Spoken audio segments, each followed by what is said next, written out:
Qadrdonlar, yaxshimisizlar? O'zi ko'p ishlayapmiz shoferlardan.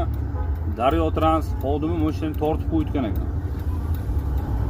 Ya'ni litsenziya bo'lmasa tortib qo'ygan ekan. Litsenziya qilib keyin olib chiqarganda avvallari holat bunaqa bo'lmaganda,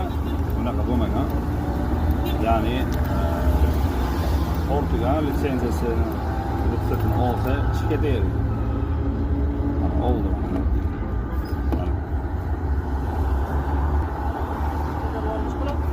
Ne gap aka? So'rashib bordi, o'zi как раз siz oldingizga kelibdim. Bo'lsa chiqarib oling odomingizni, ana odamlar tushirdik. Odam kerak emas, so'rash bu. Ha. Xo'p. Avval nima edi-ku? Chiqaradi. Yo'q, aka, o'zim to'xtadim shu bilan. Avval masalan, litsenziyaga yozilsa, bir oy muddat berilardi, to'g'rimi?